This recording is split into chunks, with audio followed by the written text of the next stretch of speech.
The topic, as we all know, is sexual harassment at workplace. We had already discussed certain things. Let us have a recap of that.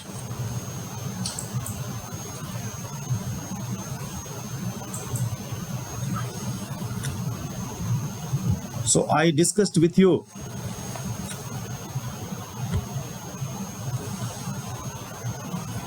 that where is the law, what is the law, why a separate law, what is Vishakha judgment. These 4 points we have covered.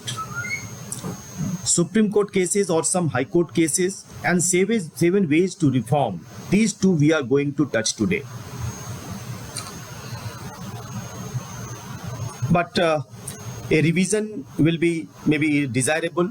I have also tried to add a few new points. So, sexual harassment has 2 types of meaning. I told you the classical meaning and modern meaning. Classical meaning has direct link with sex, or at least to modesty, especially physically, especially something close to women. But the modern meaning is entirely different, that we have yesterday discussed and that we will discuss today also. Can a love letter be a part of sexual harassment? People will disagree.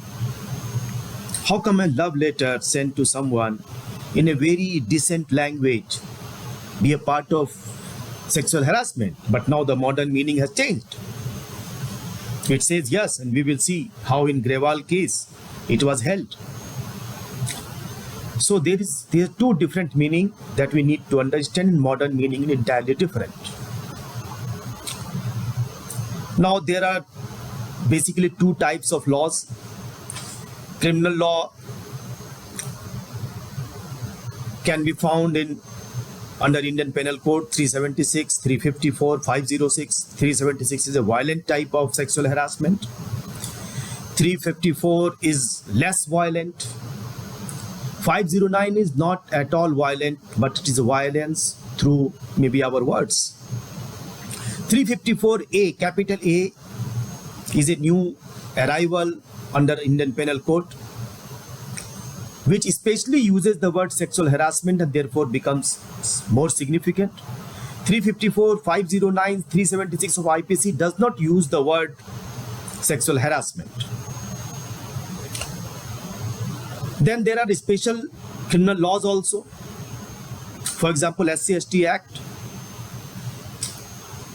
If you say something which is unwelcome, that is punishable under SC/ST Act also.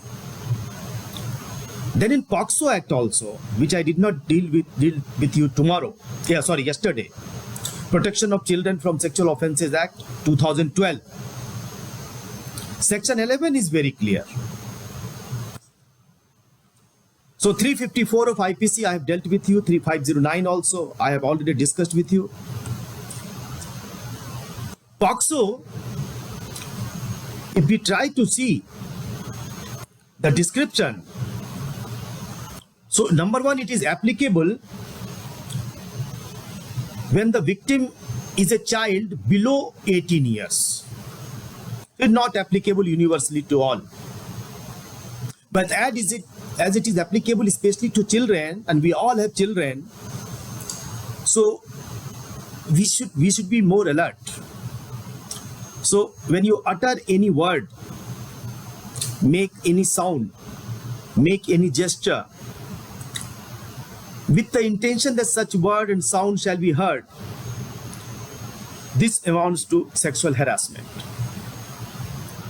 Of course, it has to be done with sexual intent.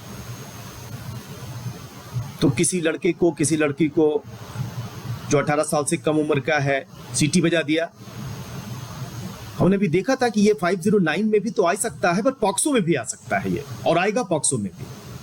और POCSO ज्यादा कठोर law है। कोई आवाज कर दिया, कोई गाली दे दिया गंदी सी उसे, कुछ इशारा कर दिया उसे, 18 साल से कम उम्र के बच्चे के ऊपर, तो ये यहां कवर होगा। Makes a child exhibit his body और एनी पार्ट ऑफ बॉडी, बच्चा अपनी बॉडी दिखाए, हमने कुछ ऐसा किया, सेक्सुअल इंटेंट के साथ किया, सो यह भी सेक्सुअल हैरासमेंट है। Shows any object to a child in any form और media for pornography, pornography obvious है, हम इसको इंक्लूड कर सकते हैं, लॉ नहीं भी होता तो भी हम समझते कि हाँ ये तो गलत है ही। Repeatedly or constantly follows or watches or contacts a child either directly or through electronic, digital or any other means. This has added significance.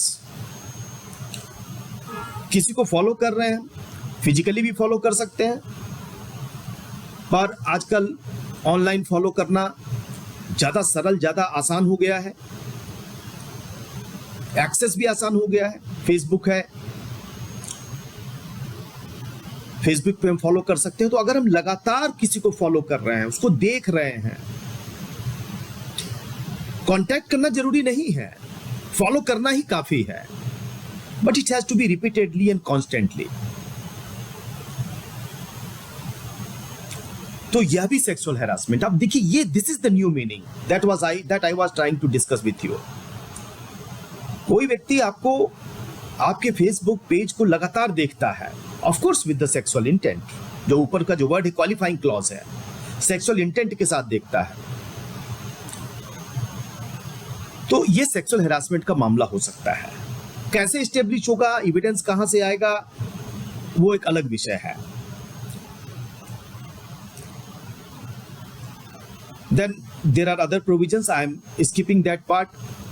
Section 12 में उसके लिए 3 साल का पनिशमेंट दिया गया है। तो पॉक्सो एक्ट भी जो है ये सेक्सुअल हैरासमेंट से डील करता है। एक्चुअली सेक्सुअल हैरासमेंट वर्ड का यूज क्रिमिनल लॉ में कम से कम 2 जगह एक्सप्रेसली किया गया है।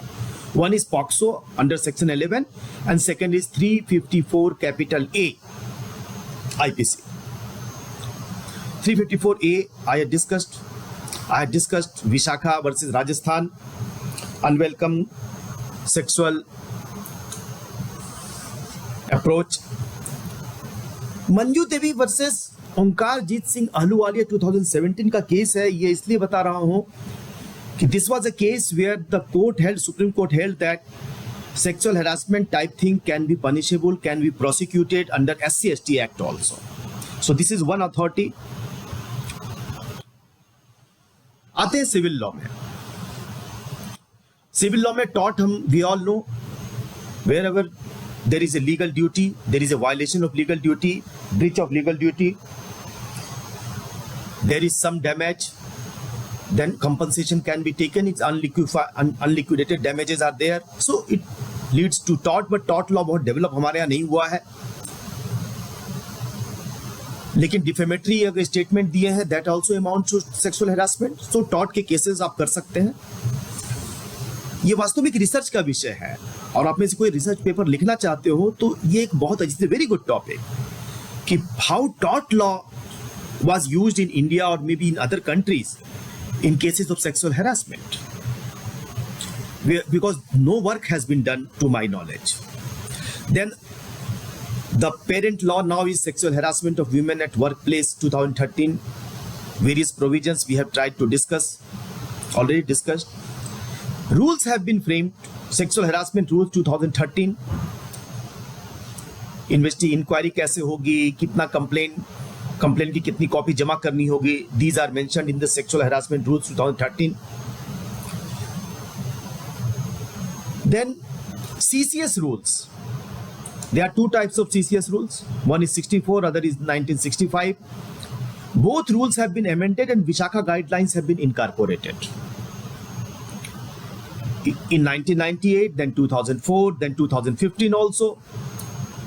Similarly, state conduct rules have also been amended.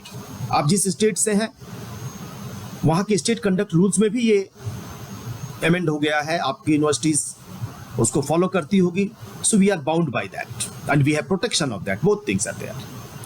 Then as we all are learned faculty members, UGC Prevention, Prohibition, Redressal of Sexual Harassment of Women Workers and Students in Higher Education Institutions Regulation 2015. We all should discuss this, know this. तो ये website पे available है, UGC की website पे हम सब इसको पढ़ सकते हैं, और इसमें भी ample scope for doing research work on these UGC prevention prohibition redressal sexual harassment जो regulation 2015. One can do research work. So because we are here for a type of refresher course, and refresher course does not mean to enhance knowledge. Knowledge enhancement के लिए नहीं है refresher courses. Refresher courses are to develop different approaches and to develop potential of research. So I suggest that these are the topics where more research is required to be done, and researches have not been done. So one can do research on UGC regulation, कैसे इसका enforcement हो रहा है, 7 साल हो गए enforcement के, 8 साल हो गए, क्या enforcement हुआ है, कहाँ कहाँ वो लागू हो रहा है, उसके रूल्स, उसके प्रोविजंस कितने लागू होते हैं हमारे कॉलेजेस में, अपने कॉलेजेस में नहीं कर सकते, दूसरे कॉलेजेस में कर सकते हैं, स्टूडेंट्स को दे सकते हैं. So these are the areas where research work, if done, they will be published easily because no one has done this work, these works. UGC regulation is applicable, has made it applicable to students. They are not employed anywhere. हम जानते हैं sexual harassment act में बात कही गई कि employ होना चाहिए. वैसे तो yesterday we have already discussed whether employed or unemployed, that hardly matters, it is applicable.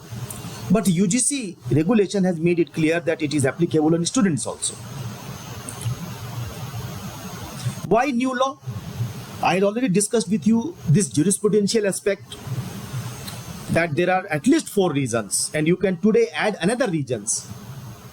First may come from international jurisprudence, international jurisdiction, that we have to follow international jurisprudence, we have to keep pace with time. 1979 का CEDAW है, उसको follow किया हमने. और ये भी मैंने चर्चा किया था कि how Vishakha is an illustration that international law, relationship between international law and domestic law.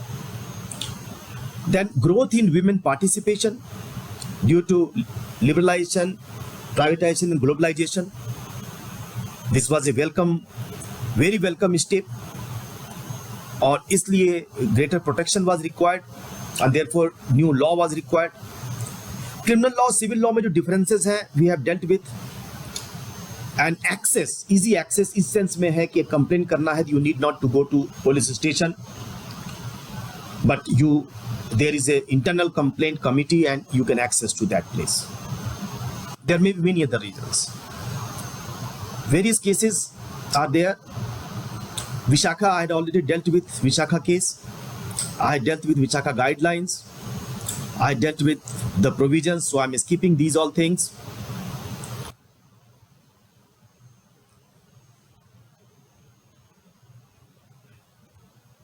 In Sexual Harassment Act, I just want to add that if there is a wrong complaint, then UGC regulation as well as Act both provides that in case there is a wrong complaint, then in those cases, the person who has complained, action can be taken, and actions are already provided what type of actions can be taken. Now coming to today's point of agenda, Supreme Court judgment on sexual harassment. I will not limit only to the Supreme Court judgment. A couple of High Court judgments which are very relevant, significant, and maybe leading shall also be subject matter of discussion for today. Most significant judgment is Vishakha versus State of Rajasthan. It has provided mandatory guidelines, a type of judicial legislations. Judiciary has done something which Parliament had to do or the legislature had to do. But because it was the requirement, it was the need, it was to fill the gap, it was to protect the fundamental right of women who are working in their workplace. to protect the right provided under Article 14, 19 and 21, mandatory guidelines were issued by 3 judges led by Justice J.S. Verma. These type of judges are known even if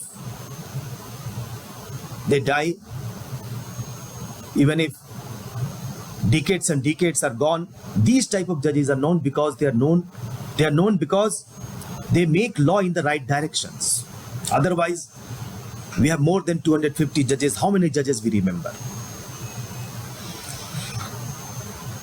So it provides definition of sexual harassment, responsibility for employees, that the employee will be responsible. It will be his responsibility indeed, legal responsibility. Then fundamental rights are violated. It was also acknowledged, and therefore the guidelines were issued. There are provisions for complaint committee, there are provisions for compensation, provisions for appeal, provisions for non-compliance. A lot of provisions were there in Vishakha guidelines. Later on, after 16-17 years, they were incorporated in the Sexual Harassment Act of 2013.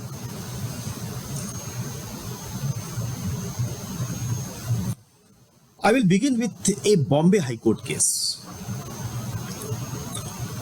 Saudi Arabian Airlines versus Shahnaz. The victim was a secretary to the station manager of the airline. Station manager used to ask him for outing, fooding. आज dinner पे चलते हैं, आज lunch पे चलते हैं.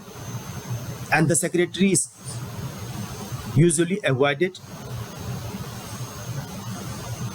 With the passage of time, the station manager started discussing something which even the friends will avoid discussing.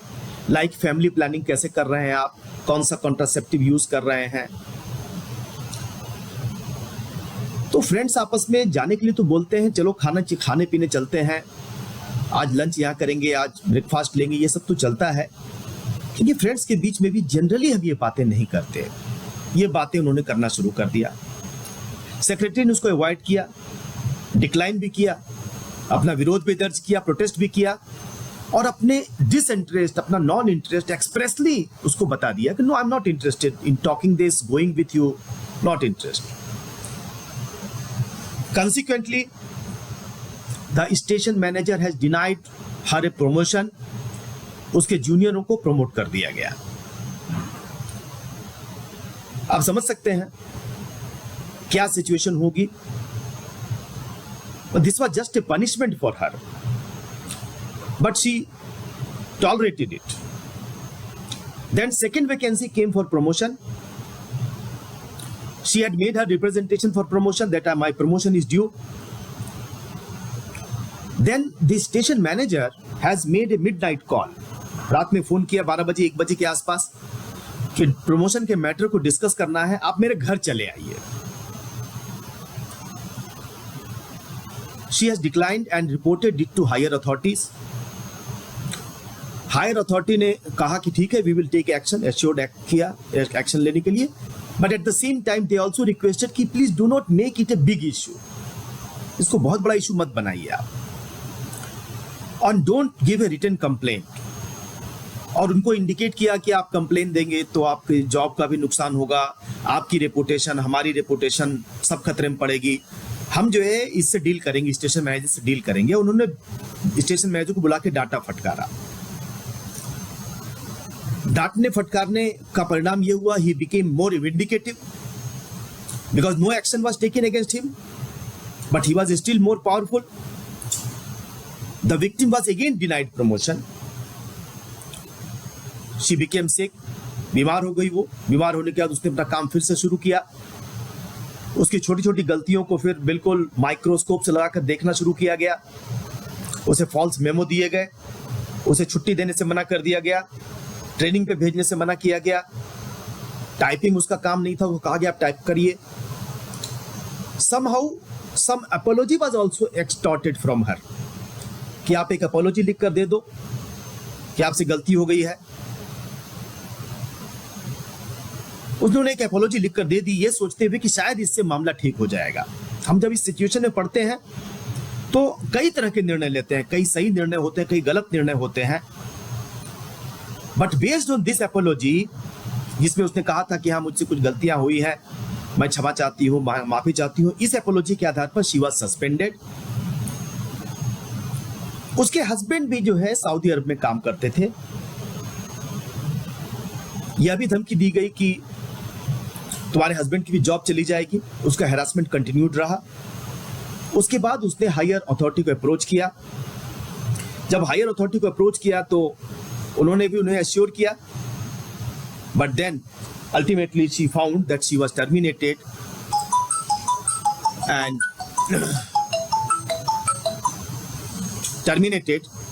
And this was a predated termination. Higher authority को approach करने के पहले ही उसका टर्मिनेशन लिखकर भेज दिया गया। आप देख सकते हैं, this is known as secondary victimisation. There are two types of victimisation. One is primary victimization, other is secondary victimization. Primary victimization done by one person, that is station manager. Secondary victimization is done by the authorities. You're not audible. Your voice Am I is not audible? breaking. You're not audible, sir. Am I now? Am I audible or not? Yes, sir. Yes, sir. Now audible? Yes, sir. You're audible. Okay. Please let me know, because I have 2-3 connections. I will shift to other connection. So I think this case was clear to you. The facts are clear to you. There are two types of victimization I was just discussing with you all. First, when the person, the delinquent, the station manager or the officer or the person who is a colleague, can be a colleague, he does this harassment. This is first victimization. But the secondary victimization is done by the authorities, which is a guardian who has the responsibility. पर वो भी उन्होंने उस वहाँ protection नहीं किया. This is secondary victimization. Ultimately, she had gone to the court. Bombay High Court has applied Vishakha guidelines. उसको reinstate किया गया उस जॉब में. 10,000 रुपए का कंपनसेशन भी दिया गया. 10,000 रुपए का कॉस्ट भी लगाया गया एयरलाइन को. तो ये this is one such case which indicates that it was the court ultimately which came for the rescue. The authorities did not help. And I think far more graver action has to be taken. The court should have taken action against these authorities also. If the courts will not take action against the authority, and if they just write to the maybe they think that action will be taken by executives are not going to take action. So I think the court should take further actions against these all authorities. Why the complaint was not registered? If the complaint was not taken cognizance of, why it was not taken cognizance of? Why she was further threatened? Secondly, I also feel that judiciary should be bit liberal in granting compensation. What is this 10,000 rupees compensation? Tell me. 1999 में निश्चित रूप से 10,000 की एक अलग value थी, इसमें कोई शक नहीं है. But compensation should be heavy. I understand that you can go to tort law and get compensation, but is it possible in India to again go for a tort case and try to get compensation, which will further take 20 years? So I think the court should change their approach.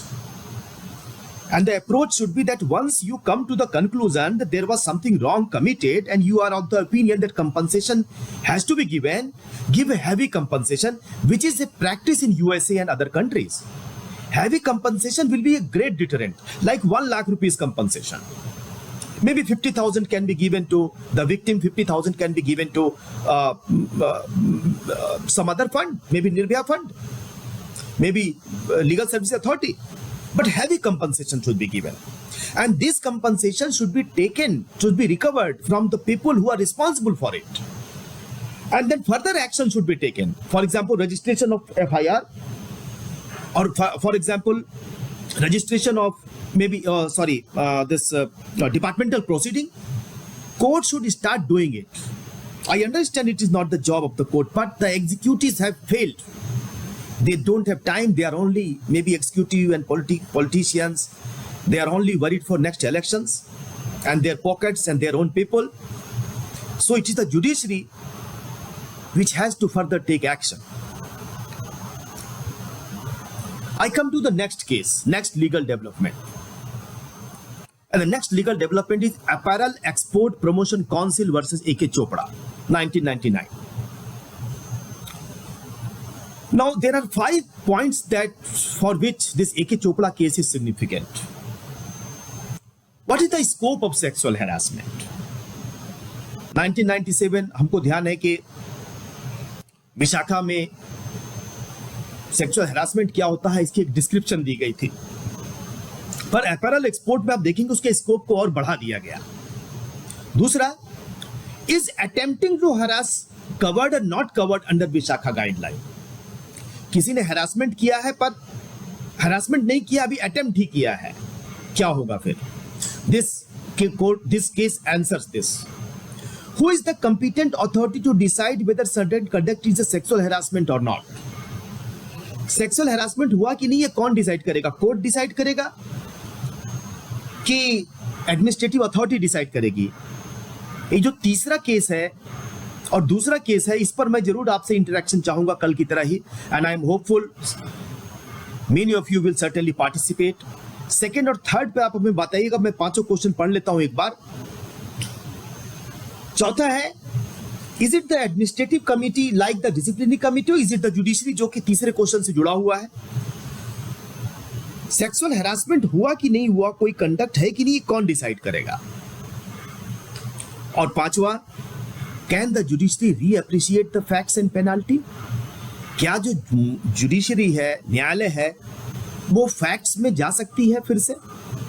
और penalty कितनी दी गई है, सही है कि गलत है, adequate है कि इनएडिक्वेट है, ये कर सकती है? तो अगर 2 और 3 का आप 2, 3 और 4 तो जुड़ा ही है, कोई अगर आप ओपिनियन देना चाहते हैं कि attempting to harass will be covered under Vishakha guideline and currently under 2013 act और नॉट, बताइए। कोई अगर आप में से कोई अपनी विचार देना चाहते हो तो।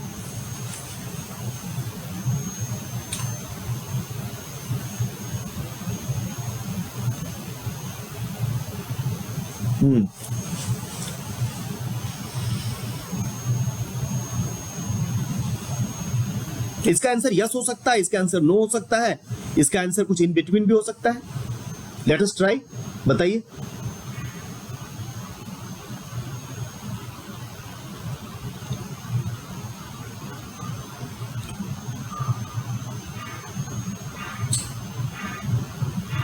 यस देयर इज, अश्विनी ने कहा है कि यस, अश्विनी जी ने कहा है कि यस, ये अटेम्प्ट टू हैरास भी इसके अंदर कवर होगा। ओके, ठीक है। और कोई जो इससे थोड़ा अलग आंसर देना चाहे?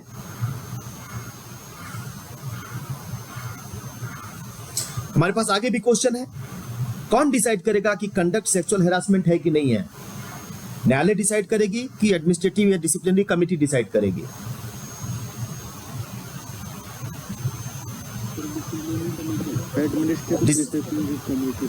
डिसिप्लिनरी कमिटी डिसाइड करेगी। अच्छा, अश्विनी जी कहना है कि दोनों डिसाइड करेंगे। ठीक है, ठीक है, चलिए। और कोई नई बात कहना चाहते हैं आप में से कोई? वंस यू ट्राई, कोई इसमें कोई गलत आंसर होने से कोई घबराने की बात नहीं है। थोड़ा जोर से बोलेंगे। I think sir, internal administrative committee can be biased. Internal commission, I think it is for the judiciary to decide whether certain conduct is sexual harassment or not. और नॉट, ठीक है। तो 3 तरह की ओपिनियन आ गई। एक ओपिनियन कहती है कि नहीं, ये तो एडमिनिस्ट्रेटिव जो बॉडी है वो डिसाइड करेगी। दूसरी ओपिनियन कहती है कि नहीं, दोनों डिसाइड करेंगे। तीसरी बॉडी कहती है कि नहीं, जुडिशरी डिसाइड करेगी। इन्होंने अपने रीजंस भी दिए हैं, ये अच्छी बात है। और रीजंस उन्होंने दिया है कि जो एडमिनिस्ट्रेटिव बॉडी है उसके बायस्ड होने के चांस हो सकते हैं, और दोनों तरफ बायस्ड हो सकती है। हो सकता है कि एम्प्लॉय की साइड ही बायस्ड हो, क्योंकि कल हमने देखा था कि इंटरनल कंप्लेंट कमेटी होती है, उसमें एम्प्लॉय की साइड से लोग होते हैं। हो सकता है एम्प्लॉयर की साइड से वो उनका पक्ष लें, क्योंकि एम्प्लॉयर जो है उनको नियुक्ति करता है, या एम्प्लॉयर से वो कुछ अपना बेनिफिट लेना चाहते हो। इसलिए सही है, आपका रीजनिंग तो सही है। जो लोग Sir, ये I कहना think- चाहते, हाँ दिव्या जी बताइए। Sir, I think if there is a special act and special remedies given in that act, then of course we have to avail the remedy under that act. And only Good. if we are not satisfied with that act, because if under Article 32, if somebody's fundamental right is violated, then we have the fundamental right to go to the Supreme Court. And but even if that, the Supreme Court can refuse to give the remedy if the remedy is available under the Act. It can say to us that first we will get remedy, then come to us. So my opinion is first that if the special act has been made, the special remedy is there. So first the remedy should be availed under that Act, and if we are not satisfied with that, then we can approach to the court, and then the case will help us. ठीक है, लेकिन doctor Divya ji हमारा इसमें ये कहना है कि suppose कि जो है डिपार्टमेंटल कमेटी ने एक डिसीजन दे दिया है, अब मामला कोर्ट में आ गया है, कोर्ट ने कहा कि नहीं ये डिसीजन जो है सही नहीं है, हम अपना डिसीजन देना चाहते हैं आइदर फेवर में या और कहे कि नहीं ये हम ही फाइनल अथॉरिटी हैं। जैसे क्या है, जैसे हम कहते हैं ना कि लॉ क्या है, इसका इंटरप्रिटेशन करने की फाइनल अथॉरिटी कौन है? ये ना तो पार्लियामेंट है, ना ही पीपल है, ना ही एग्जीक्यूटिव है, जुडिशियरी है। तो क्या कोर्ट कह सकती है कि भाई कौन सा कंडक्ट सेक्सुअल हैरासमेंट है ये हम ही डिसाइड करेंगे, ये जो एडमिनिस्ट्रेटिव अथॉरिटी है, ये फाइनल अथॉरिटी, ये अथॉरिटी नहीं है इसको डिसाइड करने के लिए? ये प्रश्न है। ये तो सही आपने कहा कि हाँ हमें 32 में हम जाएंगे, उसके पहले हमारे पास यहाँ आना चाहिए हमें, ये बिल्कुल सही है। चलिए, कोई और जो कहना चाहते हो कि एडमिनिस्ट्रेटिव कमेटी डिसाइड करेगी ये, अगर इसका कोई रीजनिंग देना चाहते हो। ये वास्तव में एक ज्यूरिस्प्रूडेंशियल क्वेश्चंस है और इसमें हमको अपने आप को इंगेज करना चाहिए।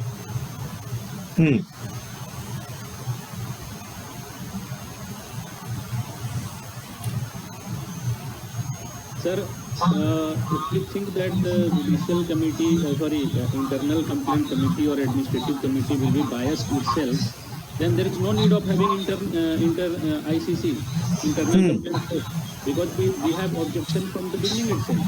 We have no proof.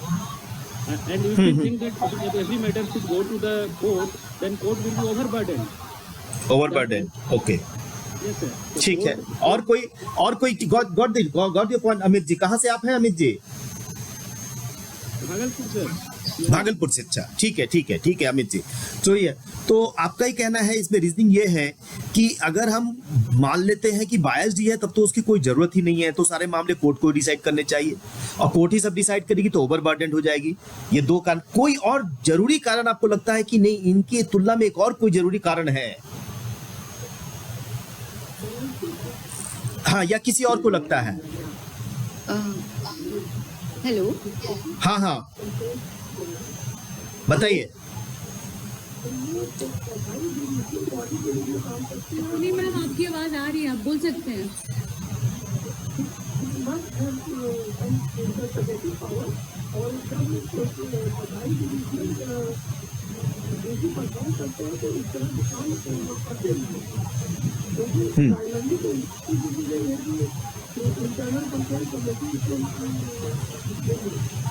ठीक है, ध्यान में आ गई बात मुझे। ठीक है, अच्छा ठीक है। लास्ट ओपिनियन कोई और देना चाहे, नहीं तो फिर हम यहाँ से आगे बढ़ेंगे। सर मैं ओपिनियन देना चाहूँगी। जरूर। एक्चुअली जो इंटरनल कंप्लेंट कमिटी है, ये जो बॉडी है, ये दो there is an advocate and all, but they don't have actually that much of legal, they are not legal acumen body, and sometimes their opinion might be differ और actual facts may not be coming to. So in that case, if the victim wanted to go to the court, then court can reopen the case and they can again check whether whatever like decision given by the ICC, whether it is proper or not. Both, मतलब the ICC have power. ठीक है, If the ठीक है, victim मैं is समझ satisfied- गया। आपसे मैं एक सप्लीमेंट्री इसमें पूछना चाहता था, सबकी जानकारी के लिए और हमारी जानकारी के लिए भी, कि कोर्ट किन परिस्थितियों में इंटरफेयर कर सकती है? क्या वो हर परिस्थिति में इंटरफेयर करेगी या कुछ खास नहीं। परिस्थिति में इंटरफेयर करेगी? मतलब अगर वहाँ पर the decision of the internal committee, I think maybe then the court will have to hear. Sometimes it is seen the victim of sexual harassment is terminated from the services. She is the victim and then she is terminated by the committee from the services. She might approach the court. Sometimes the perpetrator of violence और sexual harassment को उनको remove कर दिया जाता है, तो वो भी रिकोर्स में जा सकते हैं जुडिशरी में। ठीक है, गुड गुड, ठीक है। तो हम यहाँ से थोड़ा आगे बढ़ते हैं और इसके आंसर को देखेंगे कि सुप्रीम कोर्ट ने कैसे अपैरल एक्सपोर्ट प्रमोशन काउंसिल में इन 5 प्रश्नों के या 4 तरह के जो प्रश्न है इसका उत्तर उन्होंने दिया है। पहले थोड़ा सा हम फैक्ट देख लेते हैं इसमें। 1988 ये भी घटना क्लर्क वर्सेस सुपरवाइजर की है और आप देख सकते हैं कि जनरली ये जो घटनाएं हो रही हैं इसमें पावर का बैलेंस नहीं है। एक बड़ा अधिकारी, एक छोटा अधिकारी है, कलीग के बीच में घटनाएं कम होती हैं। वैसे एक केस हम देखेंगे इसमें जूनियर वर्सेस सीनियर भी है, वो भी हम देखेंगे अगर टाइम मिलेगा तो। Very interesting case. यहाँ क्लरिकल स्टाफ है, लेडी क्लरिकल स्टाफ है, उनके सुपरवाइजर हैं। लेडी क्लरिकल स्टाफ जो है वो टाइपिस्ट थी वो, और एक दिन उनको सुपरवाइजर ने कहा कि ये ताज होटल चलना है, वहां पे डायरेक्टर साहब आ रहे हैं, हमारे कंपनी के अपैरल एक्सपोर्ट प्रमोशन काउंसिल, इसके डायरेक्टर साहब आ रहे हैं और वहां चल के आपको डिक्टेशन लेना है। तो क्लर्क जो मैडम थी उन्होंने कहा कि मैं तो डिक्टेशन लेना जानती नहीं, मैं तो टाइप करना जानती हूँ, मुझे डिक्टेशन तो एक अलग आर्ट है, उसमें जल्दी जल्दी लिखना होता है, आपको शॉर्ट हैंड जानना होता है, बहुत सारी चीजें। तो सुपरवाइजर ने कहा नहीं आपको चलना पड़ेगा, डायरेक्टर साहब की यही इच्छा है और we don't have any person और आपको चलना है। और उसके बाद उन्होंने उससे प्रेशर किया और प्रेशर दिया तो खैर वो चलने को तैयार हो गई। जहां वो गए वहां के बिजनेस हॉल में एक रूम में वो गए, वहां पर वो बैठी थी और वहां सुपरवाइजर अकेले थे। वो आकर के उसके नजदीक बैठ गए तो वो थोड़ा सा उसने अवॉइड किया और उन्होंने उसको टच करने का भी प्रयास किया। ऐसी बात 2-3 बार हुई। वो बाहर निकले, फिर अंदर आए, फिर बगल में बैठ गए। 1-2 बार उसने कहा भी कि सर आप ऐसा क्यों कर रहे हैं, ऐसा मत करिए। उसके बाद वो जो है डिक्टेशन लेने के लिए गई डायरेक्टर साहब से। डायरेक्टर साहब ने डिक्टेशन दिया, कुछ सही हुआ कुछ गलत हुआ, उसको फिर से लिखना था। फिर वो उसके पास बैठे, उसको इस तरह का उन्होंने बहाना बनाया जैसे वो उसके डिक्टेशन को ठीक कर रहे हैं, उसकी टाइपिंग ठीक कर रहे हैं। अल्टीमेटली उसने ये कहा कि अगर आप ऐसा करेंगे तो मैं यहाँ से निकलकर चली जाऊंगी। और ये बात हुई और उसके बाद फिर जो है वो अगले दिन वो फिर 2-3 दिन बाद उसने जो है शिकायत की अपने अधिकारी से और 18 अगस्त को अधिकारियों ने ए.के. चोपड़ा जो कि सुपरवाइजर थे इनको सस्पेंड कर दिया। अब ये पहला जो स्टेप हमें दिख रहा है ये अच्छा दिख रहा है। यहाँ देखिए ये जो है ये जो अथॉरिटी का अप्रोच है ये अच्छा दिख रहा है। अथॉरिटी ने उनकी शिकायत के बाद जो है उसे सस्पेंड कर दिया ए.के. चोपड़ा को कि इस तरह की शिकायत आई हमारे पास। उसके बाद इंक्वायरी ऑफिसर आए, इंक्वायरी ऑफिसर ने इंक्वायरी की।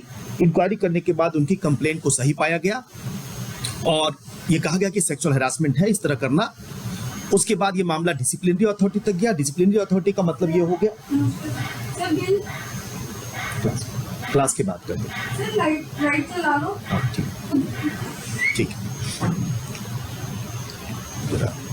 उसको लगा दीजिए, बंद कर दीजिए। इंक्वायरी ऑफिसर का डिसिप्लिनरी अथॉरिटी के पास आया। डिसिप्लिनरी अथॉरिटी जो है डिसाइड करती है कि क्या एक्शन लिया जाए और उन्होंने डिसिप्लिनरी अथॉरिटी के पास भी अधिकार है कि वो सारे साक्ष्यों को देखें। ऑल एविडेंसेस ही कैन रीअप्रिशिएट कि इंक्वायरी ऑफिसर ने सारा काम जो है वो नेचुरल जस्टिस फॉलो किया है कि नहीं, जो एविडेंसेस आए हैं करेक्ट एविडेंसेस हैं कि नहीं है, और करेक्ट एविडेंसेस हैं कि नहीं, सारा वो रीअप्रिशिएट किया। रीअप्रिशिएट करने के बाद उस व्यक्ति को सर्विस से बाहर कर दिया 1989 में। अब देख सकते हैं अथॉरिटीज हर जगह गलत काम नहीं करती। इसके पहले के केसेस में हमने देखा था कैसे अथॉरिटीज ने काम किया, पर इस केस में हम देख रहे हैं कि अथॉरिटीज ने तत्काल एक्शन लिया unlike previous case of airline जहां की वो उसे फर्दर उसका विक्टिमाइजेशन कर रहे थे।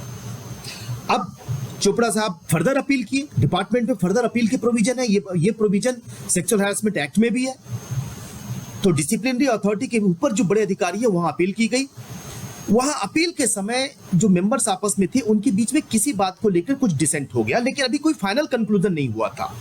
कि इस मामले में क्या करना है, उसका ये सेक्सुअल हैरासमेंट है कि नहीं, नंबर 1, और अगर है तो क्या उसको सर्विस से रिमूव करना ठीक है कि नहीं, या उसका हम जो है कंपल्सरी रिटायरमेंट कर दें, उसका ट्रांसफर कहीं कर दें, कुछ और पनिशमेंट हम दे दें। तो मेंबर्स का डिसेंट था, अगले डेट को कोई मीटिंग रखी गई।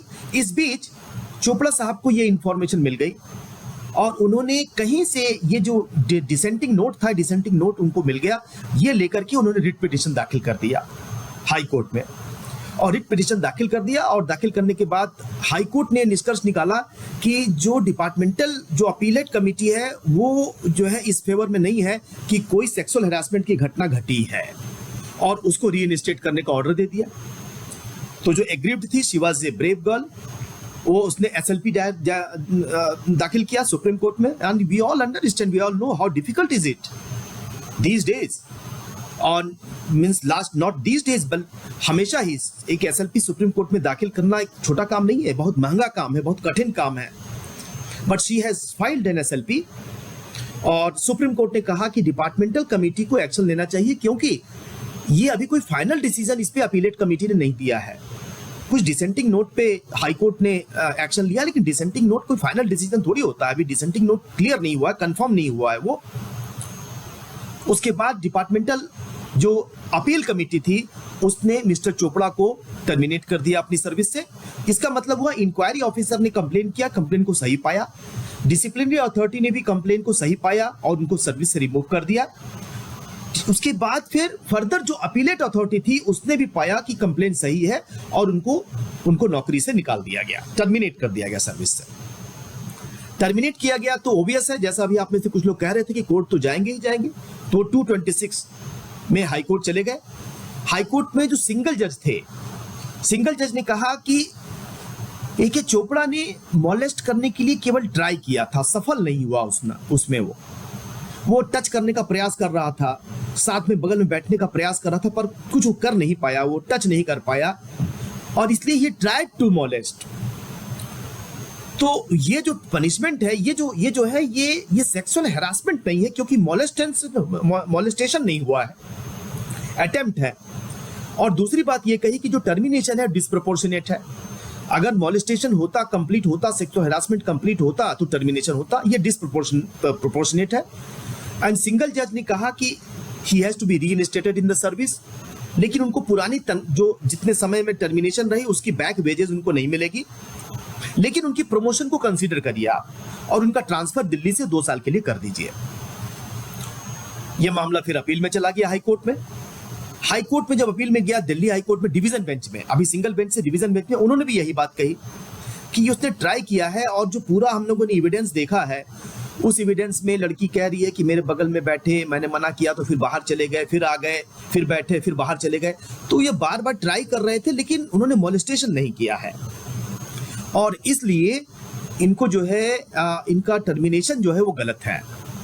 Then the matter came to the supreme court, और सुप्रीम कोर्ट में अपील लड़की ने भी दाखिल किया जो एग्रीव्ड थे, और प्रमोशन काउंसिल ने भी दाखिल किया। तो प्रमोशन काउंसिल का यहाँ अप्रोच बहुत ही अच्छा था, वेरी, जो हम कहते हैं कि जो लॉ का पर्पस है वो ये सर्व कर रही थी।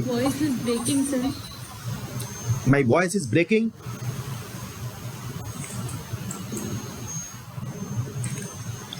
ठीक है, देखता हूं मैं।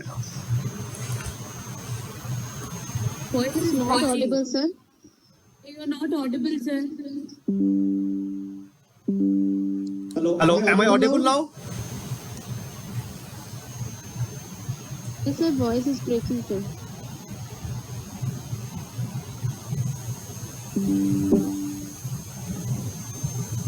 Let me try to do something. Am I audible now? Yes, sir, you were audible in between. Now you're audible, sir. ठीक है। Please let me know.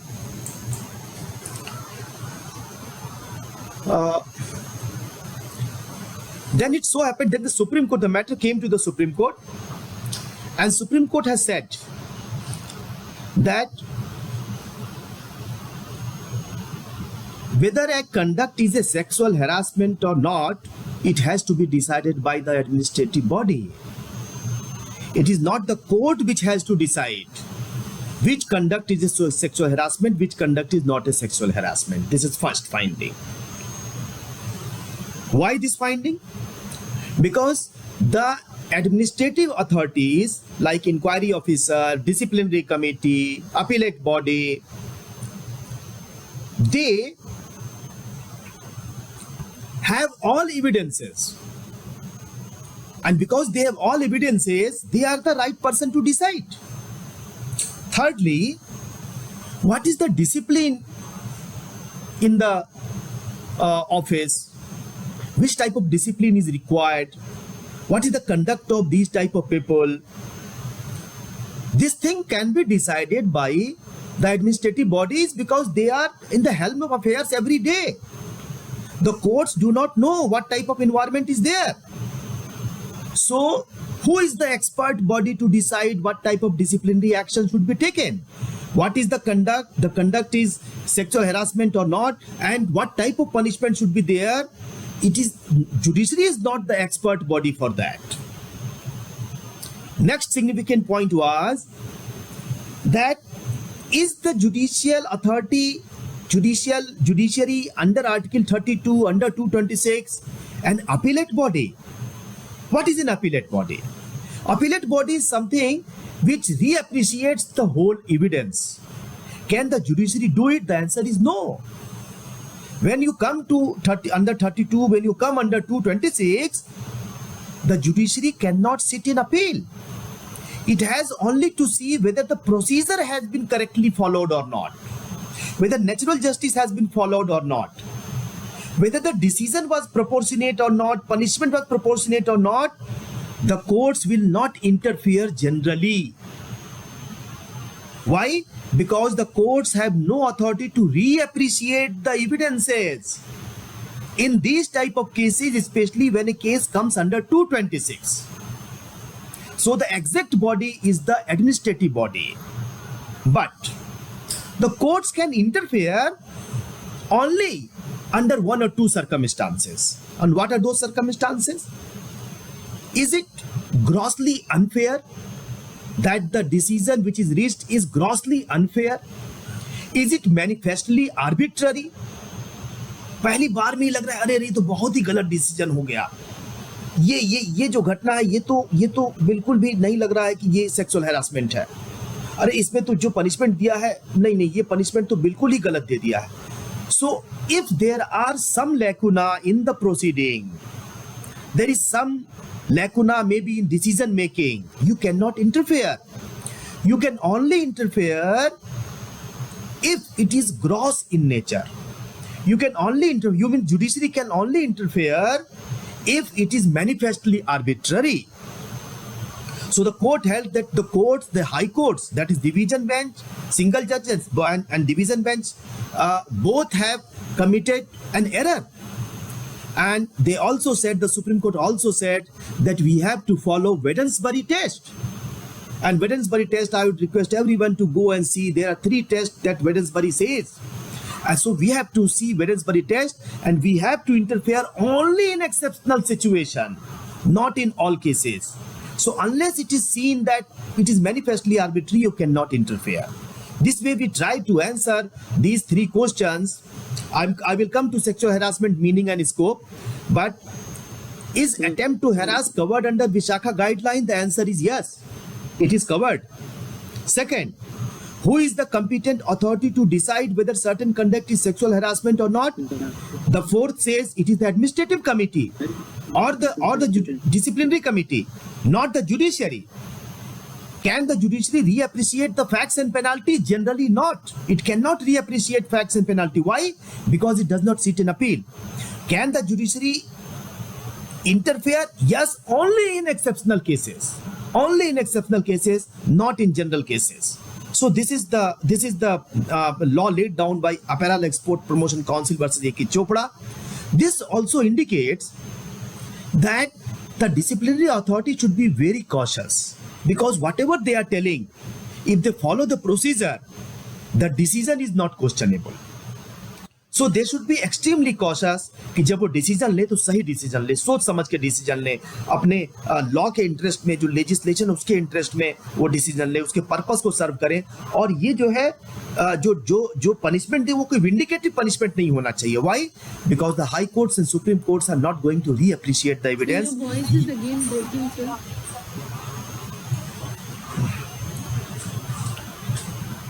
So your Okay. voice is again breaking, sir. Okay, let me see. Let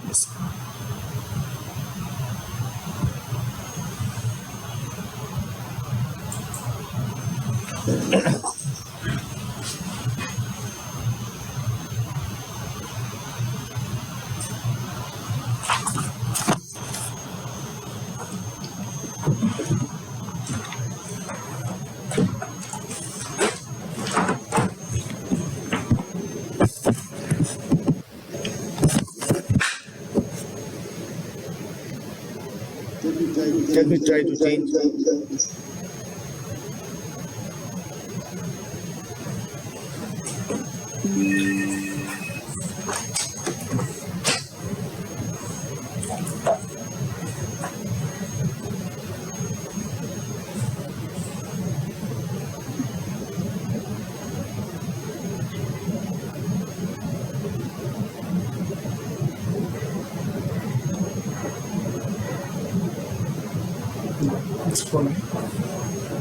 I think it will be now all right. Am I audible now? Yes, sir, you're audible.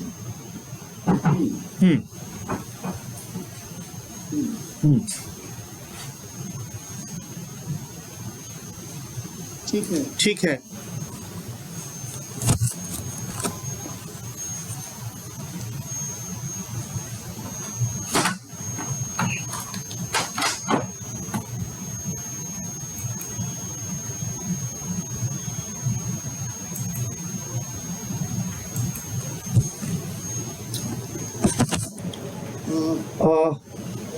अभी Audible हूँ साक्षी जी? जी sir, आप Audible हैं, but आप शायद दो device से enter किए तो एक आपकी आवाज इको कर रही है। नहीं, अब तो इको नहीं कर रही है ना? अभी ठीक है सर। अभी ठीक है। अभी भी उम्मीद है कि मुझे कि शायद अब दिक्कत नहीं होगी। So I was just discussing these four things I have answered. Now coming to कि स्कोप क्या है? Now the Supreme Court held to hold that since the respondent had not actually molested Miss X and that he had only tried to molest her and had not managed to make physical contact with her, the punishment of removal from service was not justified, was erroneous. The High Court should not have substituted its own discretion for that of the authority. What punishment was required to be imposed in the facts and circumstances of the case was a matter which fell exclusively within the jurisdiction of the competent authority and did not warrant any interference by the High Court. The entire approach of the High Court has been faulty. आप देख सकते हैं कि supreme court ने कितना strictly high court को कहा है कि आपका अप्रोच जो है फॉल्टी है। So how is this scope enlarged? That not only harassment but attempt to sexual harassment is also a part of sexual harassment. Now further आप देख सकते हैं कैसे इसको बढ़ाया गया। Any action or gesture, whether directly or by implication, aims at or has the tendency to outrage the modesty of a female employee must fall under general concept of definition of sexual harassment. The evidence on the record clearly establishes that the respondent, that is in this case Mr. Chopra, caused sexual harassment to Miss X, taking advantage of his superior position in the council. So superior position in the council, if you are in superior position, you should be additionally alert. अगर ये बात दो colleague के बीच होती तो हो सकता है कि कुछ लिबर्टी मिल सकती थी, कुछ लीनियंसी हो सकती थी, पर when there is lack of power balance, it becomes a different type of case. So how is A.K. Chopra significant? मैंने पहले ही आपसे रिक्वेस्ट किया है और आपको बताया भी है। This is the first application of Vishakha by the Supreme Court. By High Court हम लोगों ने देखा था बॉम्बे का केस अभी। By Supreme Court this was the first significant application of Vishakha case. How to appreciate the complaint? Broad possibilities of the case, beyond reasonable doubt prove करने की जरूरत नहीं है। ब्रॉड पॉसिबिलिटी क्या है, इसके आधार पर आप अप्रिशिएट करेंगे कंप्लेंट को।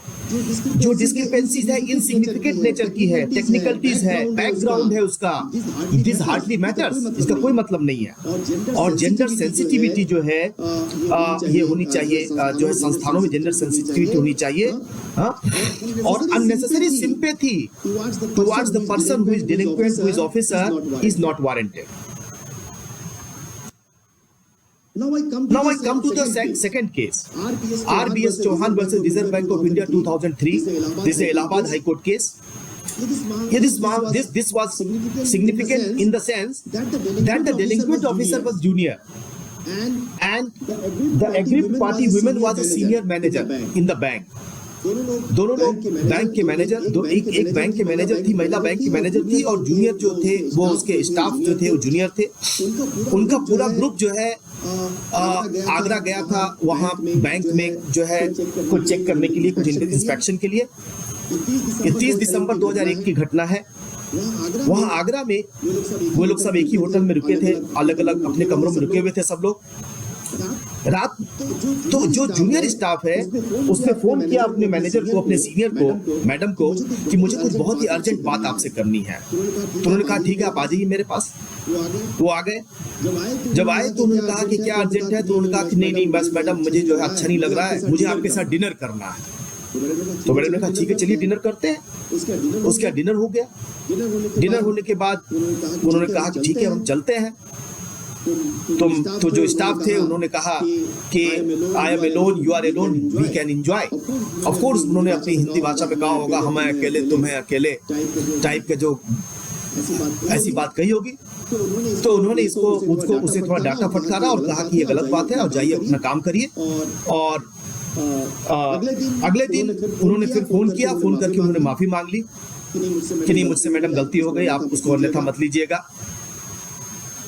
2 दिन के बाद जो मैनेजर थी महिला, उन्होंने फोन किया अपने अधिकारी को, कहा कि मुझे यहाँ अनकंफर्टेबल फील हो रहा है, मैं वापस आना चाहती हूँ। वापस आने के बाद उन्होंने शिकायत की इसकी। शिकायत करने के बाद कमेटी बनी। कमेटी ने उनके सारे उनके एविडेंसेस लिए और एविडेंसेस लेने के बाद ये पाया कि हाँ उन्होंने सेक्सुअल हैरासमेंट किया है, क्योंकि ये अनवेलकम अप्रोच है। उनके मना करने के बाद भी उन्होंने ऐसी बात कही। और रात में 9 बजे बेल रिंग किया ये कहने के लिए कि डिनर करना है। और उससे ज्यादा बुरी बात ये है कि कहा कि I am alone, you are alone, we can enjoy, this is not permissible, this is sexual harassment. और उसके बाद उनको कंपल्सरी रिटायरमेंट दे दिया गया। लेकिन कंपल्सरी रिटायरमेंट देने के पहले उनकी कोई हियरिंग नहीं हुई। आप जानते हैं कि हियरिंग 2 स्टेज पे होने की बात कही गई है। एक स्टेज वो है जबकि हम डिसाइड करते हैं कि उसने कौन सी घटना की है, कौन सा दुष्कृत्य, कौन सा उसने रॉन्ग एक्शन किया है, क्या सेक्सुअल हैरासमेंट हुआ कि नहीं, इसको लेकर अपोजिट पार्टी को पूछते हैं कि आपका क्या विचार है, आप क्या कहना चाहते हैं। ठीक है। और जब वो डिसाइड हो जाता है तो उसके बाद उसको पनिशमेंट कितना देना चाहिए, इस पर भी कभी कभी हियरिंग होनी चाहिए। इस मामले में उसकी कोई हियरिंग नहीं हुई, उसकी कंपल्सरी रिटायरमेंट हो गया। उन्होंने इसको हाई कोर्ट में चैलेंज किया और उन्होंने कहा नेचुरल जस्टिस को फॉलो नहीं किया गया, मुझे जो है हियरिंग की एक अपॉर्चुनिटी देनी चाहिए थी। हाई कोर्ट ने कहा कि this is not a case of natural justice. यहाँ पे जो है उनको नेचुरल जस्टिस जो है उस समय दिया गया है जब उनका मेन जो है उनका इंक्वायरी चल रही थी, उस समय उनको नेचुरल जस्टिस दिया गया है। उनसे बात पूछी गई, वो पार्टिसिपेट किए हैं, वो सेटिस्फाइड है। पनिशमेंट के समय नेचुरल जस्टिस देना कोई नेचुरल जस्टिस के रूल की अनिवार्यता नहीं है। और अगर हम ऐसा करने लगे तो ये फर्दर विक्टिमाइजेशन होगा, फर्दर हैरासमेंट होगा जो व्यक्ति इन्वॉल्व है इसमें, और इसलिए यहाँ पर नेचुरल जस्टिस देने की जरूरत नहीं है। तो आरबीएस चौहान और रिजर्व बैंक ऑफ इंडिया की 2-3 सिग्निफिकेंस है। एक तो ये कि जो सेक्सुअल हैरासमेंट के मामले हैं ये केवल बॉस जो है मेल है और जो एग्रीव पार्टी है फीमेल है, इससे ही नहीं है, वो रिवर्स ऑर्डर में भी हो सकता है। नंबर 1। नंबर 2, बहुत सारा एक्शन होने की जरूरत नहीं है। आपने रात में बेल बजाई, फोन किया और फिर इस तरह के शब्दों का इस्तेमाल किया, यह भी अपने आप में सेक्सुअल हैरासमेंट हो सकता है। अगर आप इससे ज्यादा बढ़ते तो शायद कंपल्सरी रिटायरमेंट की बजाय आपको टर्मिनेट किया जा सकता था। हाई कोर्ट ने कहा इसमें कि वास्तव में पनिशमेंट तो कम है, यहाँ तो ज्यादा पनिशमेंट देना चाहिए था, लेकिन चूंकि हम लोग देख चुके हैं पहले मामले में कि पनिशमेंट कितना है कितना नहीं है ये फाइनली डिसाइड करने की अथॉरिटी एडमिनिस्ट्रेटिव बॉडी होती है, तो हाई कोर्ट ने उसमें इंटरफेयर नहीं किया। अगला केस आता है मेधा कोटवाल का। मेधा कोटवाल सुप्रीम कोर्ट का केस है और मेधा कोटवाल में केस में ये 2 बार केस आया, 2004 में और 2012 में। 2004 के केस में कहा गया कि जो विशाखा का मैटर है, विशाखा में जो गाइडलाइन दी गई है इसको ठीक से फॉलो नहीं किया जा रहा है सारे देश में, और उसकी गाइडलाइन को लेकर ये भी कहा गया कि कई दिक्कतें आ रही है। मिसाल के तौर पर ये दिक्कत आ रही है कि मान लीजिए कि इंटरनल कंप्लेंट कमेटी को हमने कंप्लेंट दे दिया, अब इंक्वायरी कमेटी नहीं बन पा रही है, इंक्वायरी कमेटी बनेगी वो रिपोर्ट देगी, इसमें दिक्कत हो रही है। तो मेधा कोटवाल के मामले में सुप्रीम कोर्ट ने डायरेक्शन दिया कि विशाखा की गाइडलाइन को ठीक से फॉलो किया जाए, इंटरनल कंप्लेंट कमेटी कहाँ है कहाँ नहीं ये सब देखा जाए।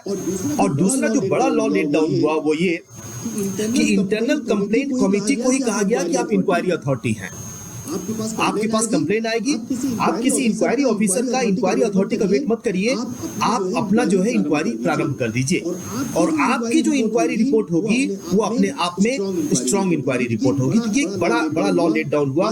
बाद में सीसीएस रूल्स में भी इस चीज को इनकॉर्पोरेट किया गया। अगला केस है डीएस ग्रेवाल वर्सेस विम्मी जोशी 2008 का, और ये केस भी दिखलाता है कि कैसे सेकेंडरी विक्टिमाइजेशन होता है और कैसे जो है एक जो महिला है उसको कितना संघर्ष करना पड़ता है, लेकिन अल्टीमेटली अगर वो अगर उसमें वो आत्मबल है, if she has that internal courage she wins. Third ये पॉइंट इसमें है कि can a person who is not actually a person who has harassed some other person can also be responsible under sexual harassment act. This is significant. Let me reframe it. Can a person who is not accused, who is not delinquent in this case, be also held liable? This case throws light on that. D.S. Grewal was not the person against whom the complaint was there. It was Hitendra Bahadur. अब इस मामले में ऐसा हुआ कि जो complainant थी lady वो एक टीचर थी और उसके बाद वो एक आर्मी स्कूल में टीचर थी उत्तराखंड में, और वहीं वो प्रिंसिपल बन गई। वहाँ जो आर्मी स्कूल थी उसकी जो मैनेजमेंट था उस मैनेजमेंट के चेयरपर्सन थे डीएस ग्रेवाल और हितेंद्र बहादुर उसके वाइस चेयरपर्सन थे। हितेंद्र बहादुर उस जगह से उत्तराखंड के जहां पर ये जगह थी, पिथौरागढ़ की घटना है ये, पिथौरागढ़ से लगभग 1000 किलोमीटर दूर गुलमर्ग में वो उनकी पोस्टिंग थी। वहां से उन्होंने जो कंप्लेनेंट थी, जो महिला थी, उसको एक लव लेटर लिखा और लव लेटर जो लिखा उसकी जो कंटेंट है उसको थोड़ा सा पढ़ना चाहता हूं मैं, क्योंकि वो दिखलाता है कि जो नेचर ऑफ सेक्सुअल हैरेसमेंट है कैसे बदल गया है। My dearest,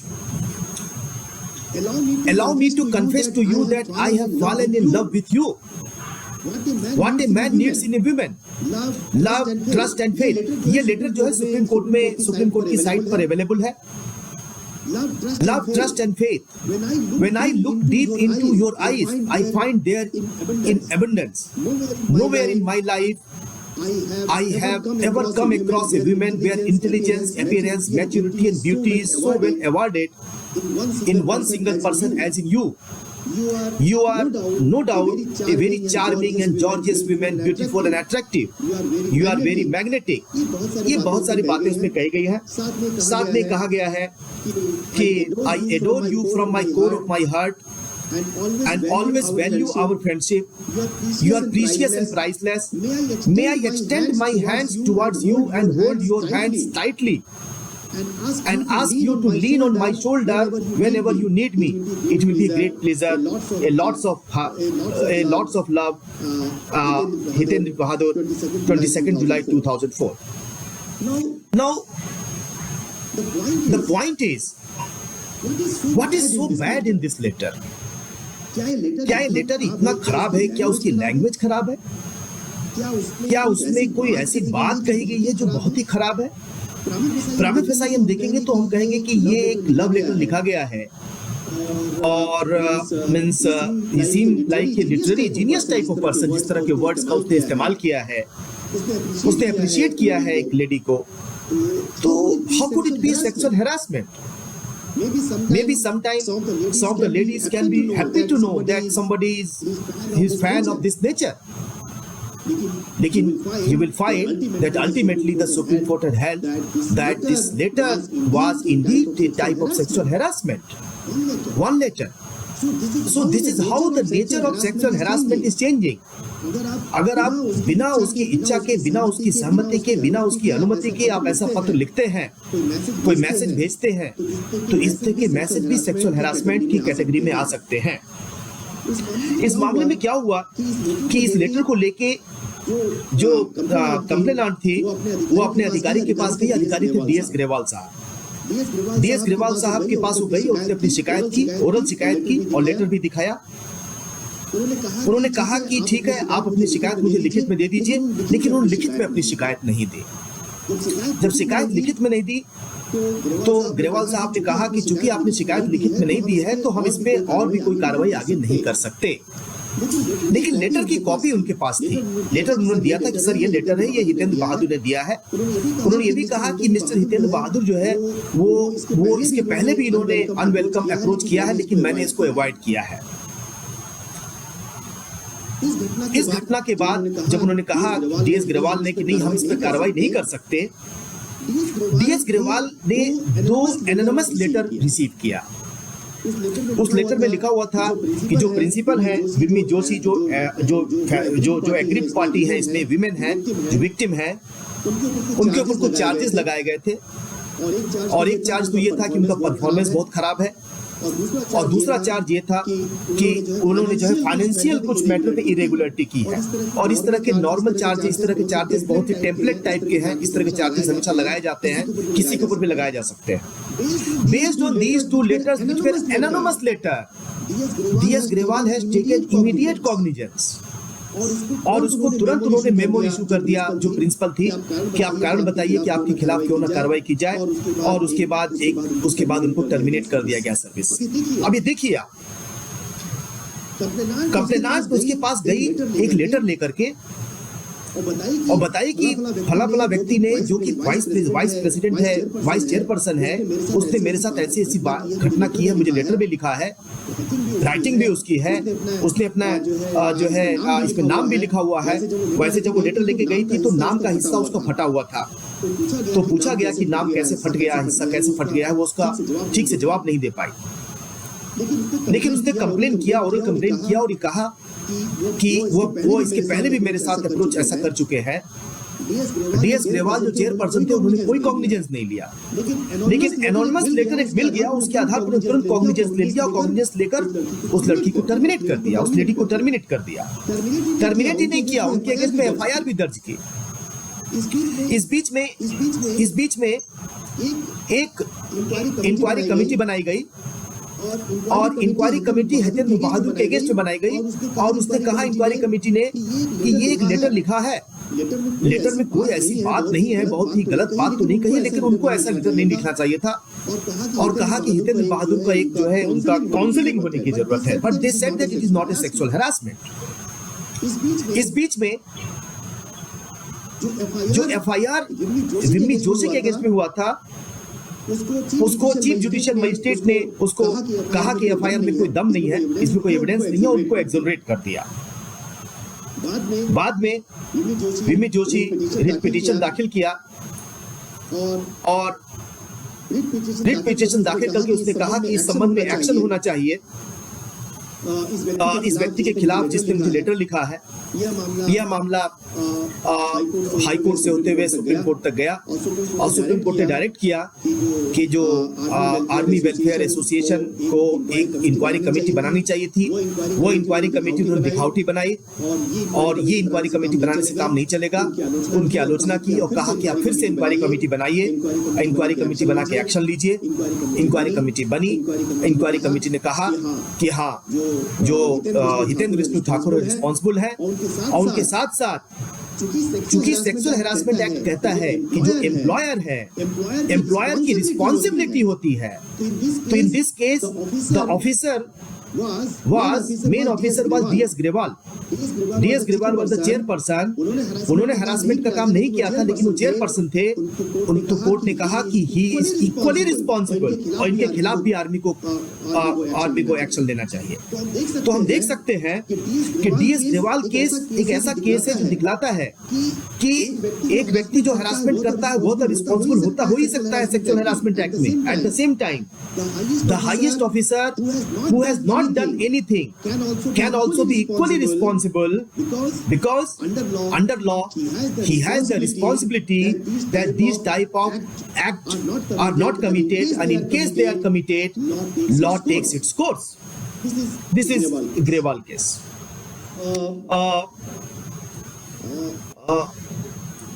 मैं आपके सामने कोट कर रहा हूं क्या कहा उन्होंने। कोर्ट ने कहा कि he was negligent, he has not taken any step, for one reason or other Grewal failed or neglected to take appropriate action। Management के ऊपर 50,000 रुपए का फाइन लगाया गया। लेकिन अगेन बिना if I make a critical study, I would say that 50,000 का fine आपने मैनेजमेंट के ऊपर लगा दिया, और एक बड़े स्कूल के लिए, इस तरह के बड़े लोगों के लिए 50,000 का फाइन क्या है? जहां करोड़ों रुपए की फीस आती है जिन स्कूलों में, वहां 50,000 रुपए का फाइन, वो भी आपने उनकी पॉकेट से तो लिया नहीं। तो ये क्या डिटरेंस होगा ऐसे लोगों के लिए? ये कभी भी ऐसे लोगों के लिए डिटरेंस नहीं होगा।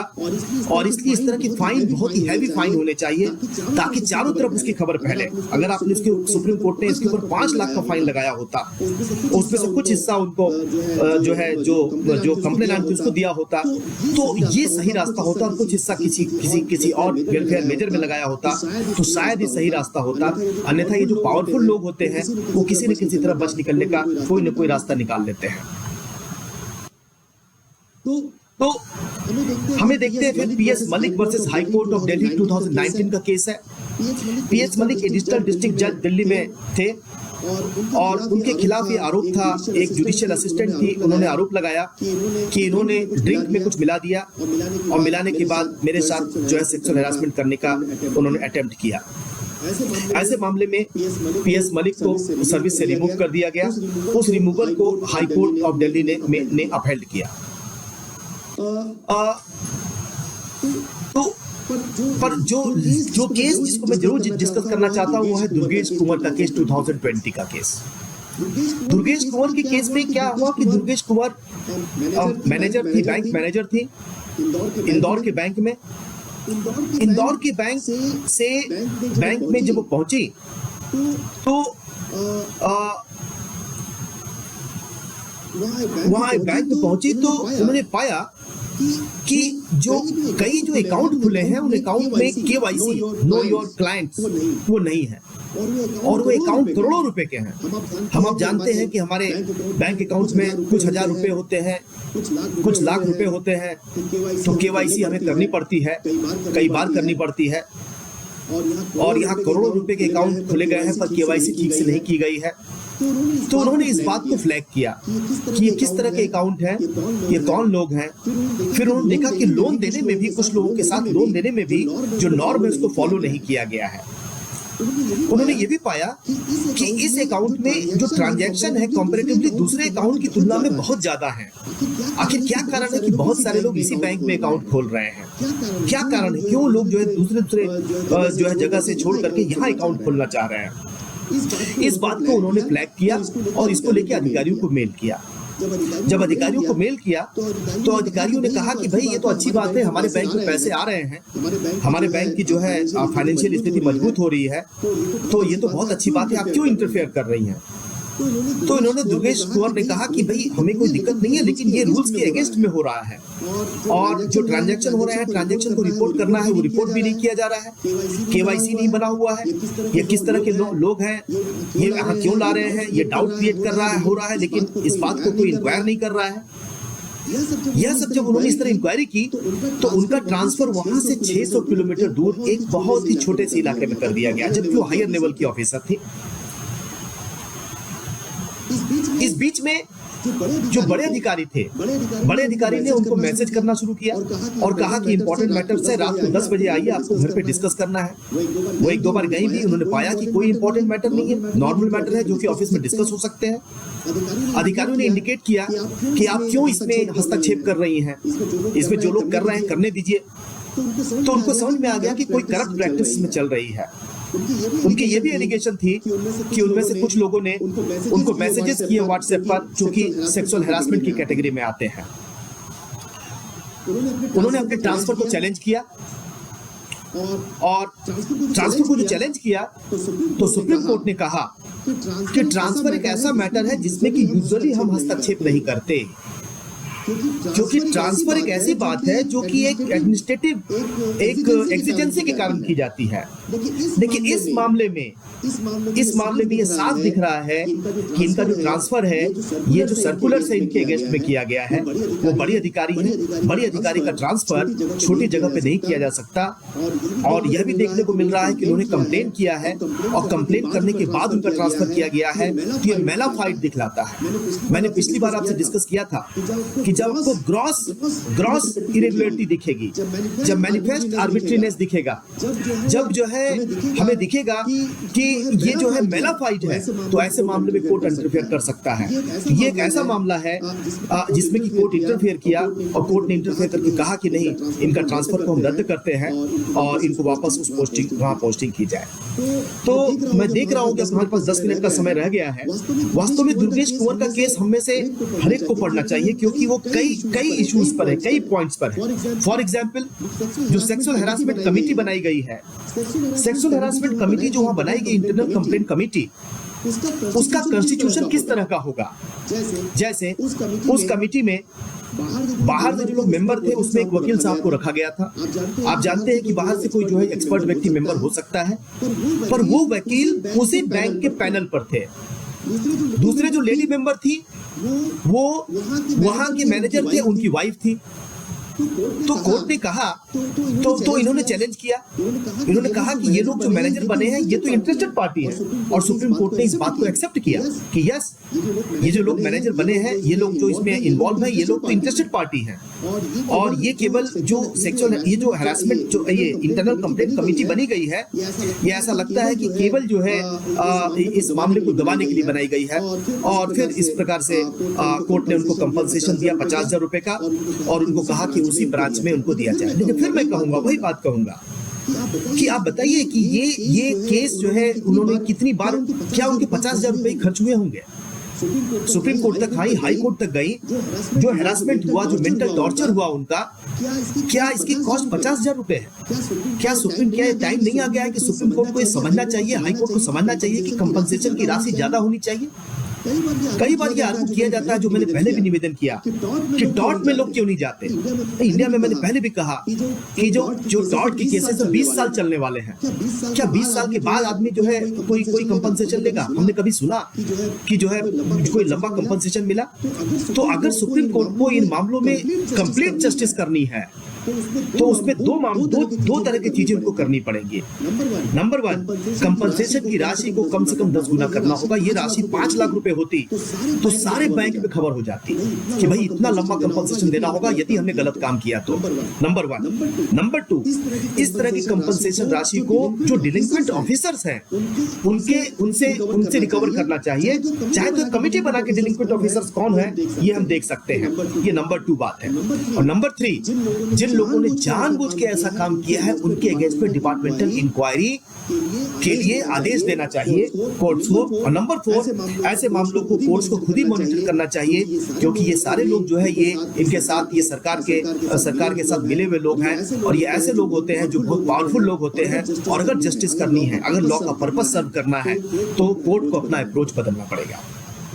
आखिरी में मैं कोर्ट के 2 केसेस का जिक्र करूंगा। एक केस है जस्टिस गोगोई का। जस्टिस गोगोई के केस में कोई जजमेंट नहीं आया है, इसलिए उस केस में बहुत डिटेल में नहीं जाया जा सकता। लेकिन ये जरूर कहा जा सकता है कि जस्टिस गोगोई का केस जो है जुडिशरी के इतिहास में एक बहुत ही काला अध्याय है, एक काला अध्याय है। और उस मामले में ऐसे मामलों को जितना अवॉइड किया जा सके उतना ही बेहतर होगा। लास्ट केस है हमारे पास एक्स वर्सेस रजिस्ट्रार जनरल 2022 का केस है। ये केस भी अनफॉर्चुनेट है क्योंकि एक जुडिशियल ऑफिसर हाई कोर्ट के लेवल पर जुडिशियल ऑफिसर इन्वॉल्व थे। ये केस आप पढ़ सकते हैं। राज्यसभा ने जो एक जज थे, जज महोदय के अगेंस्ट में कमेटी भी बनाई थी और तो इस मामले में ऐसा हुआ कि जो हाई कोर्ट के जज थे उन्होंने एक एडिशनल एक वहां के डिस्ट्रिक्ट जज जो लेडी थी उनके बारे में अजीब से कमेंट किए, जैसे कि कहा कि मैं चाहता हूं कि किसी को फोन करके बताया अपने दोस्तों में से, मैं चाहता हूं कि वो मेरे सामने आइटम डांस करे। आप सोचिए हाई कोर्ट का जज कह रहा है अपनी जूनियर कलीग के बारे में, उसको मैसेज पहुंचाया, उसके बारे में जो है तमाम तरह की बातें कही। बाद में जो डिस्ट्रिक्ट जज थे उन्होंने कंप्लेन किया, डिस्ट्रिक्ट जज को बर्खास्त कर दिया गया नौकरी से हाई कोर्ट के द्वारा। लेकिन अल्टीमेटली सुप्रीम कोर्ट ने ये पाया कि कंप्लेंट के लिए कोई एविडेंस तो नहीं है, इसलिए सेक्सुअल हैरासमेंट का मामला तो नहीं बनता। पर at the same time supreme court ने जो महिला जज थी उनको वापस वहां रीइंस्टेट किया और कहा कि रीइंस्टेट करते हैं। मैं लास्ट में चर्चा करूंगा। मैंने कहा था कि 7 तरीके हैं लॉ के इन्फोर्समेंट करने को, जिसकी चर्चा मैं कई जगह कई फोरम पे मैंने किया है और आपके सामने रिपीट कर रहा हूं। लॉ का जो इन्फोर्समेंट करना है सेक्सुअल हैरासमेंट एक्ट का, पहले तो ये समझना है कि एक्ट हमारे पास बहुत है। लॉ हमने बहुत ज्यादा बना लिया, हमने देखा पॉक्सो में भी है, हमने देखा SC/ST एक्ट में भी है, सिविल सर्विसेज रूल्स में भी है। लॉ हमारे पास बहुत है, उनका इन्फोर्समेंट होना चाहिए। तो रिसर्चर्स और हमारे आपके जैसे रिसर्चर्स को इन्फोर्समेंट ऑफ लॉ कैसे अच्छे से हो, बेहतर तरीके से हो, ये बहुत आवश्यक है। इस पर जरूर रिसर्च कराने की आवश्यकता है। नंबर 1, पहला जो तरीका है लॉ को इन्फोर्समेंट करने का वो है एजुकेटिव मेथड। एजुकेटिव का मतलब हो गया कि हम एजुकेट करें। हम देखते हैं क्लास 10 से क्लास 12 में, हाई स्कूल में जो बच्चे हैं उनको एजुकेट करना है कि भाई हमें जो है रेस्पेक्टफुल होना है एक दूसरे कलीग के प्रति और हमें अपनी पोजीशन का दुरुपयोग नहीं करना है। ये एक एजुकेटिव वे है। दूसरा है परसुएसिव वे। परसुएसिव वे क्या है? परसुएसिव वे इस तरह के सेमिनार कॉन्फ्रेंसेस जिसमें हम एक दूसरे को परसुएट करते हैं, हम बताते हैं लॉ क्या है और क्या सही तरीका और क्या गलत तरीका है, कैसे अपने आप को हम नियंत्रण में रखें। ये बहुत आवश्यक है कि जो सब लोग जो खास करके जो ऊंची पोजीशन पे लोग हैं, स्पेशली जो मेल हैं, वो अपने आप को नियंत्रण में रखें। आपको ध्यान होगा हमारे यहाँ कहा भी गया है कि संयम नियम तहि रथ चाका, सत्यशील द्विज ध्वजा पताका। संयम और नियम ये हमारे जीवन के चक्के होने चाहिए और सत्य और शील, सत्य की ओर हम आगे बढ़े और शीलवान हो, ये इसके लिए हमें प्रयास करना चाहिए। तो ये कैसे होगा? ये हमें विशेषकर पुरुषों को और जो पावरफुल बॉडीज हैं, पावरफुल लोग हैं, उनको अपना नियंत्रण कैसे करें इनको खुद सोचना है कि कैसे वो कर सकते हैं। थर्ड है फैसिलिटेटिंग। हमें फैसिलिटेट करना है। हमें जो है वो इनकी तरह जो अथॉरिटीज हैं जो बीच में जो है जो डिस्टर्ब करती हैं, जैसे ग्रेवाल वाले केस में हुआ, जो सेकेंडरी विक्टिमाइजेशन करती है, उसकी तरह काम नहीं करना। अगर हमें पता चल गया है तो हमें विक्टिम को फैसिलिटेट करना है। चौथा है कंपल्सिव वे। कंपल्सिव वे का मतलब इस प्रकार का सिचुएशन क्रिएट करना है कि कंपल्सन हो कि इस तरह की लॉ का इन्फोर्समेंट होगा ही होगा। फॉर एग्जाम्पल CCTV फुटेज हो सकती है। फॉर एग्जाम्पल जहां ऐसी जगह है जहां ऐसी घटनाएं होने के चांसेस है वहां CCTV हो। जो बड़े अधिकारी हैं उनको तो अनिवार्य रूप से अपने कमरों में CCTV लगाना चाहिए ताकि उनके ऊपर कोई फॉल्स एलिगेशन भी ना लगे और वो स्वयं भी जानते रहे कि यहाँ पर एक CCTV लगा हुआ है। कोअर्सिव वे। कोअर्सिव वे क्या है? एडमिनिस्ट्रेटिव वे है। मतलब आप वार्निंग देते हैं, आप सस्पेंशन करते हैं, आप डिसमिसल करते हैं, आप कंपल्सरी रिटायरमेंट करते हैं, ये एडमिनिस्ट्रेटिव वे है।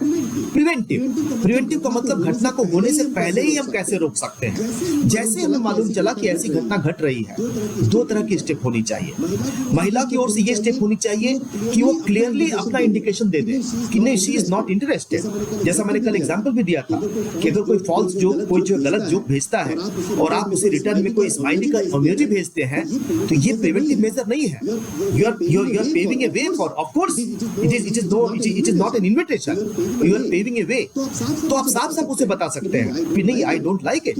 ठीक है, तो अगर किसी ने कहा कि चलते हैं कहीं मूवी देखने के लिए, तो अगर आपको लगता है कि कुछ गलत है, you smell wrong, you immediately tell I am not interested in this all things. This is preventive way. Secondly, अगर पता चला चला कि ऐसी कोई बात हुई है, then one should immediately talk to the other party and convey that this is completely wrong and legal action can be taken. और जो ऑफिसर्स हैं उनकी तो बहुत बड़ी रिस्पॉन्सिबिलिटी बनती है ताकि इस तरह की घटनाएं प्रिवेंट की जा सके, और ये लीगल रिस्पॉन्सिबिलिटी भी है. और प्यूनिटिव का मतलब कि उसमें उसके अंतर्गत क्रिमिनल केस भी किया जा सकता है. 509 में हो सकता है, 354 में हो सकता है, 354A में हो सकता है. तो ये जो 7 तरीके हैं, इसको हम अगर हम लेंगे तो निश्चित रूप से जो है सेक्सुअल हरासमेंट से संबंधित जो लॉज है उनका इन्फोर्समेंट सही तरीके से होगा. I am again thankful to Ranchi university. I am again thankful to Sakshi ji who is consistently pursuing me for these type of lectures. Last time भी उन्होंने मुझसे कहा था और इस बार भी उन्होंने मुझे 2 लेक्चर दिया, और सबसे बड़ी बात उन्होंने मुझे अलाउ किया कि मैं एक ही टॉपिक पे अपनी बात को रख सकूं. एंड आई एम होपफुल कि it is not boring to people, it is helpful. Thank you very much. I still have 3 minutes to go. Anurag sir, thank you so much. आपने हमारे को दोनों दिन अपना टाइम दिया, and you one of those resource person who is so dedicated and so clear in his lectures कि आपके 2 lecture भी हमें कम करते हैं. So thank you very much. Now I would request Santosh sir to kindly propose a vote of thanks. ये भी हमारा डेकोरम का पार्ट है. जी, बिफोर वोट ऑफ थैंक्स मैं एक रिक्वेस्ट करता हूं सबसे, आपसे कर रहा हूं. You can directly connect to me through my YouTube channel where I am placing a number of lectures. और अगर ये लेक्चर भी रिकॉर्ड हो गया होता तो मैंने इसको भी डाला होता. मैं ट्राई करता हूँ, देखता हूँ. You can search me on Anuragdeep ILI YouTube पे, and a lot of lectures which has been given in various faculty development programs. They have been uploaded in that. They are on rule of law, they are on research methodology, they are on Prevention of Corruption Act, they are on arbitration, they are on various subjects. So you are welcome. आप उस पे comment करें, आप उसमें बताएं कि आपको वो कैसा लग रहा है. That would be a great encouragement to me. Anuragdeep ILI on YouTube. Thank you very much. Sir